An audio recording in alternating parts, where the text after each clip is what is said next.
Шымкент қаласының мәслихатының кешегісі мен бүгініне қатысты қазір біз сол кездің азаматтарынан сәл сұхбат аламыз. Сұхбаттың мақсаты жалпы қазіргі таңда мәслихат қаншалықты өзгерген. Қазақстан Республикасы Мәжілісінің депутаты Абзал Құспан мырза күнде өте бермейді, 30 жыл өтіп жатыр. Енді жергілікті өзін басқару негізі болып қойған. Сіздің жеке жалпы ойыңыз қазіргі таңда бұрынғы мен қазіргіні айырмашылығы қалай?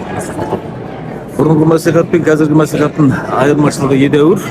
Өйткені бұрын мәслихат дегенде біз бір әкімшіліктің бір қосалқы бір қызмет сияқты көретінбіз. Бір бөлімшесі бір әкімшілік қандай да бір шешім қабылдаса, соны тек мақұлдап беретін, соны заңдастырып беретін. Енді салыстырмалы түрде бір нотариус сияқты бір қызмет атқарады. Соңғы кездері енді мына әсіресе алдыңғы жылғы сайлаудың нәтижесінде бір мандатты тәуелсіз кандидаттардың көптеп сайлануы нәтижесінде мына жергілікті жердегі мәслихаттардың рөлі, белсенділігі арта түсті. Оны енді көре білу керек.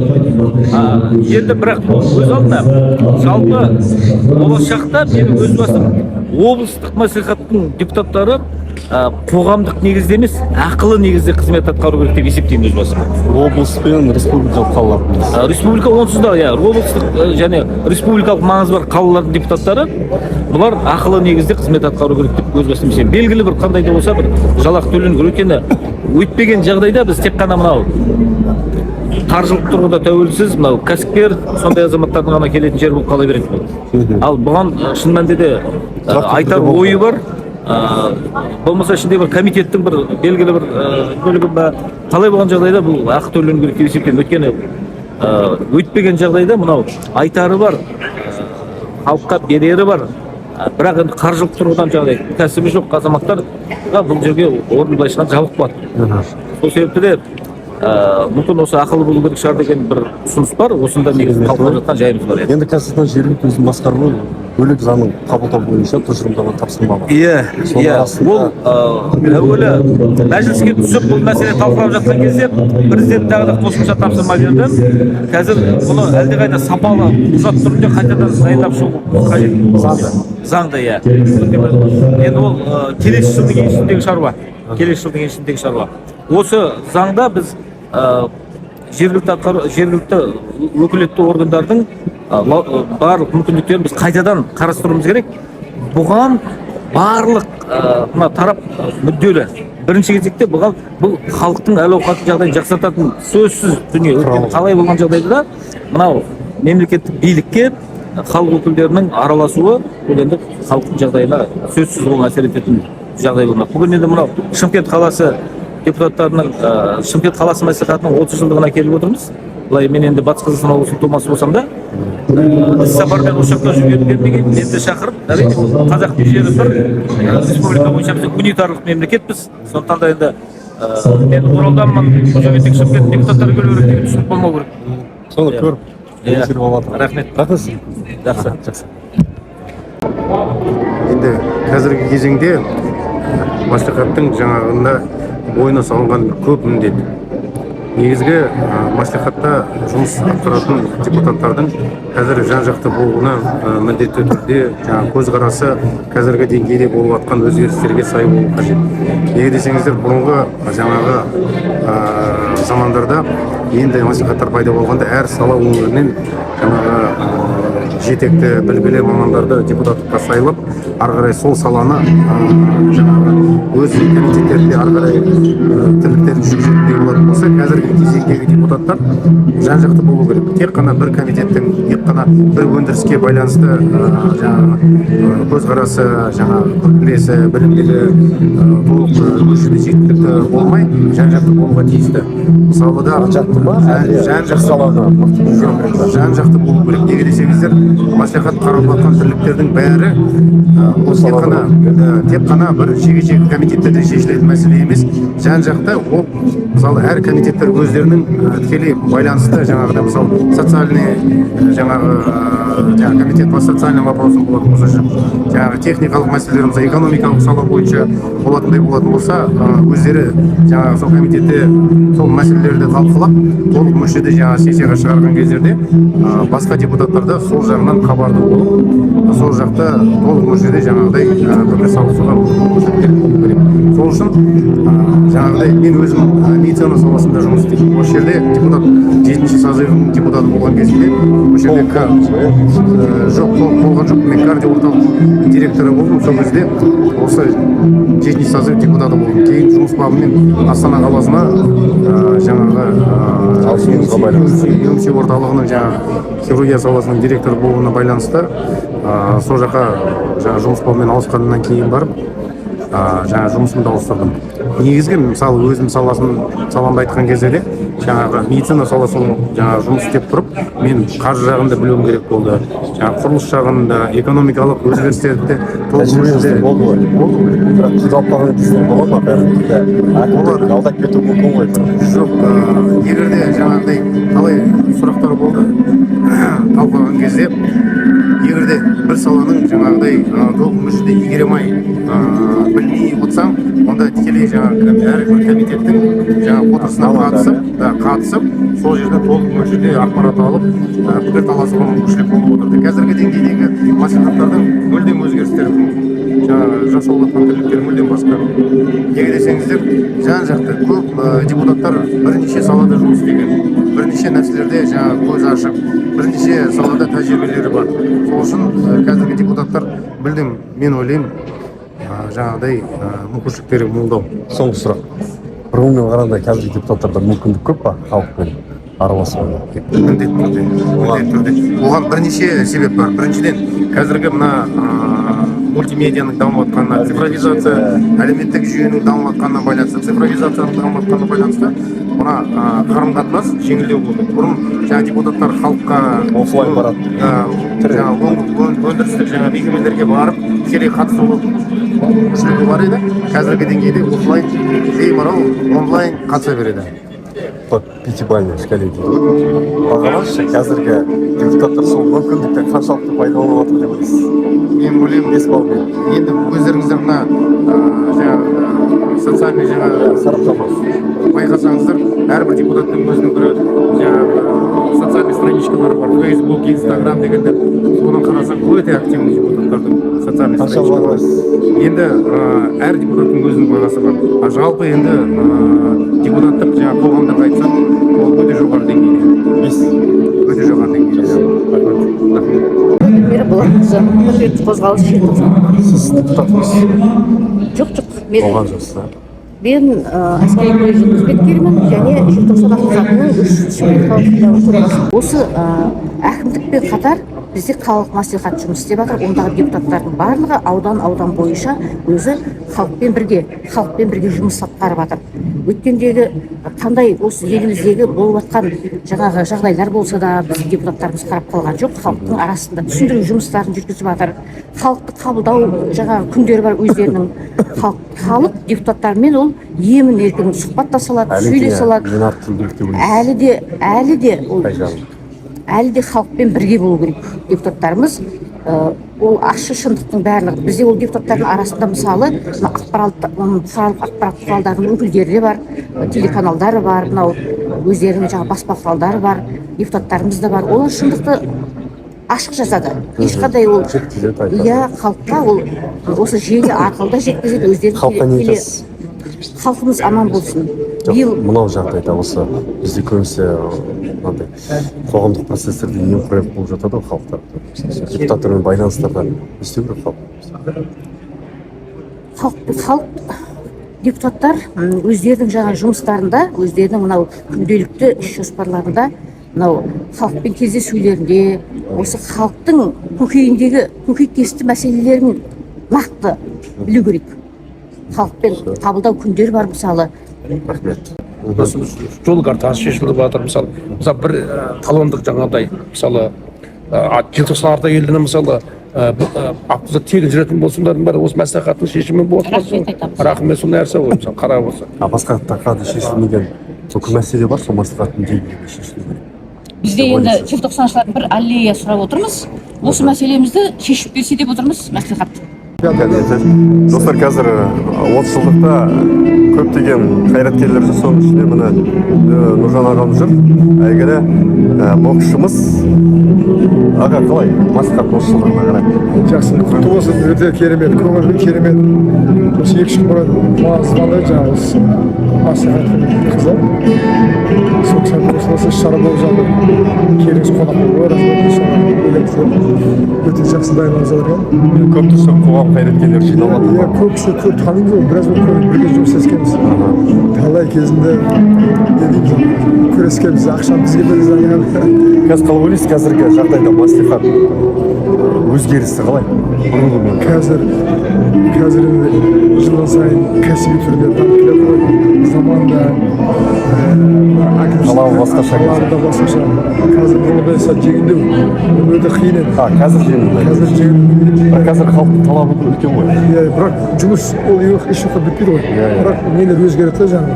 Подходтар, иә. Бірақ негізі асында база қалады. Мәслихаттың ең бас ауызбіршілігі, ол деген әр салада өз мықты маманы. Қандай жады бір мәселе туындаса, өз маманынан масқасы кәсіби түрінде жауап береді. Депутаттар, иә.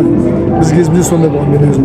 Қазір одан қазір бұрын мысалы білесіз, даже парламентке ең бірінші сазып колхоз жаңағы осындай жаңағы совет үкіметі.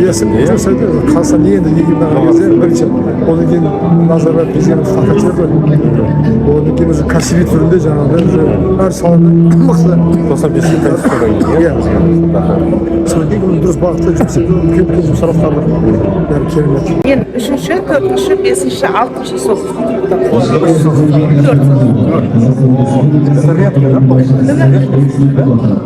Кейін болған жоқ па? Ұнады ғой?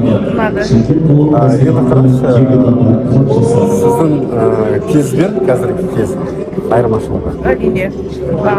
Мен бірінші әрине барлық қаланың өндірісі, жалпы экономикалық дамуы, әлеуметтік тұрақтылығы, оның барлығы бюджетке байланысты ғой. Әрине қазір бюджетпен бұрынғыдан 2003 жылғы, 2003, одан кейін 7 жыл, 4 солтүстік, одан алғы 5 жалпы солтүстік салыстыруға мүмкін емес. Сіздің кезде аз болды. Әрине, бюджет аз болды, бұлай мүмкіншілік болмады.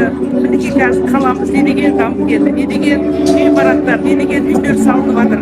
Қанша адамдар пәтерлі болып жатыр. Осының барлығы бюджетке байланысты. Қалыпса әлеуметтік салада. Ақша бар, мәселе шешіледі. Әлеуметтік саланың барлығы дамып жатыр қазір. Халыққа әлеуметтік көмек беру, жалпы мынау денсаулық сақтау жүйесін, жалпы мынау білім жүйесінің бәрін жаңағы арттыру, оның бәріне балдардың мынау мектептер, жаңа мектептер салу, оның үшін бәрін жаңа технологиямен нығайту, осының бәрі келіп қаражат кеткен. Қандай әдемі жолдар қазір, әдемі халық демалатын саябақтар салынып жатыр. Бәрі бар, иә? Бәрі бар. Смотрите, қазір барлық мүмкіндік бар. Во-первых, бірінші бюджет бар, екіншіден халықпен араласушылық, әлеуметтік желілер бар. Вот осы мүмкіндіктер кезеңінде қазіргі мәслихат депутаттарын 5 балды шкаладен қалай бағалайсыз? Енді қазір мәслихат депутаттары өте белсенді, белсенді, қандай да бір қалада іс-шара болып жатпасын, соның бәріне араласады, халықтың арасында етене араласып жүреді. Сондықтан енді барлығы өзінің әрқайсының мүмкіншілігінше, әрқайсының қолынан келген қызметін, халыққа деген қызметін аянбай атқарады деп ойлаймын. Барлық жастар Сіздің бірінші созылыңыз, үшінші бердіңіз ба? Это 2003 жыл. Сол кездегі сіз өзіңізді елестетіп, қазір депутат болсаңыз, мүлдем басқаша істер ме едіңіз? Енді ол уақыт көрсетеді. Мен жалпы барлық деңгейде, барлық уақытта өзінің талабы, өзінің ағымы, өзінің мүмкіншілігі болады. Сол әр мүмкіншілікке қарап әркім ісін атқарады деп ойлаймын. Бірақ нәрсені білемін, мен ешкім халықтан аянбайды, халыққа қызмет етеді. Өйткені әрбір депутат, мандат алған депутат артынан із қалдырсам ба, жақсы халыққа із қалдырсам, халықтың ойында қалсам деп ойлаймын. Соған ешкім аянбайтын жоқ деп ойлаймын. Соға пожелаем. Енді бүгін керемет мереке, бүгін өте қуанышты болып тұрмыз. Өйткені көптеген ешкімде көрмеген әртістеріміз көріп жатырмыз. Қараңызшы мына суреттер, оның бәрі тарих. Көзіңді алға емес, артқа жүгіртіп, 30 жыл бұрын қандай болып еді бәрімен кездесіп, бала шағаларды сұрап, амандасып, бәрі жақсы сұхбаттасып жатырмыз. Бұл деген керемет күн. Барлық ұйымдастырушыларға рахмет айтамын. Барлық әріптесіме, дендеріне саулық, жанұяларына амандық, елімізге тыныштық тілеймін. Вопрос такой, то, что вот 30-летие, это же не каждый день проходит мероприятие. Вы депутат какого созыва? 2003 год. Ну, это примерно третий созыв, я так думаю, да? Как вы думаете, в прошлом маслихат и сейчас есть какие-то изменения? В ваше время? Мы сейчас не работаем в маслихате. Мы как раз работали в те годы, когда шла эта кризисная вся ситуация в стране, когда зарплаты не хватало, Бюджет маленький. когда газа не было, света не было, все очень. У учителей были очень большие сложные проблемы. И поэтому, конечно, в те времена нам приходилось напрягаться для того, чтобы решить все эти вопросы. Решали очень много вопросов. Допустим, добились оплаты заработной платы воспитателям детских дошкольных учреждений и остальным работникам за счет государства. А так вообще родители платили. А сейчас возможности, как вы думаете, в маслихате в нынешнее время? А сейчас возможности у всех, сейчас бюджет есть, все есть. Сейчас насчет зарплаты у нас вопрос не стоит. Только работа. Это, знаете, это очень хорошее такое явление. Ваше пожелание? Ну, пожелание какое? 30-летие все же это, знаете, как народная власть. Вот. Поэтому, конечно, хочется пожелать, чтобы успехи были, чтобы инициативный был маслихат, чтобы те вопросы, которые волнуют на сегодняшний день трудящихся, они смело поднимали, решали их. Вот. Но я знаю, что в этом году состав очень хороший нашего маслихата, депутатский корпус. Вот. Поэтому я уверена в том, что они, как говорится, покажут еще свое «я», что они настоящие истинные депутаты, вот, и борются за то. Во-первых, они пришли сюда на стезю депутатов. Для чего? Для того, чтобы добиваться каких-то подвижек для народа. И у них это все получится. Все образованные люди, все такие вот, да, продвинутые, с характером, смелые. Поэтому только Акжол, успехов. Спасибо большое. Да. Асылбек ағамыз Қаратау ауданының ардагерлер кеңесінің төрағасы. Шымкент қаласында 5 аудан бар, соның бірі. Аға, бүгін күнде бола беретін елде маслихат жергілікті өз маслихатын болғанда қалай ойлайсыз, бұрынғы маслихат пен қазіргі маслихат айырмашылығы? Кәсіби өсім жағынан. Енді қазіршылар Құдай шақыртсын мемлекетті әйтеуір күннен күнге өзгеріп жатқан мәселелер көп қой. Сондықтан әрине бұрынғыға қарағанда қазіргі мәслихаттың істеп жатқан жұмыстары көп деп санаймын. Себебі біз қазір жаңағы барлық Қазақстанда өттік, ескісінде өттік, жаңасында өттік дегенде міне қазіргі көтеріліп жатқан мәселелер халықтың жағдайына, мына еліміздің аманшылығына, экономикамыздың өсіп өркендеуіне жасалып жатқан жұмыстар, шешіліп жатқан мәслихат арқылы өте көп. Сондықтан мен бүгінгі мынау мәслихатымыздың 30 жылдық мерекесі құтты болсын дегім келеді. Осында бүгінгі үлкен қуанышты күн болғандықтан осы жерге абыз ардагерлер менен халыққа еңбегі сіңген қоғам қайраткерлері келіп отыр.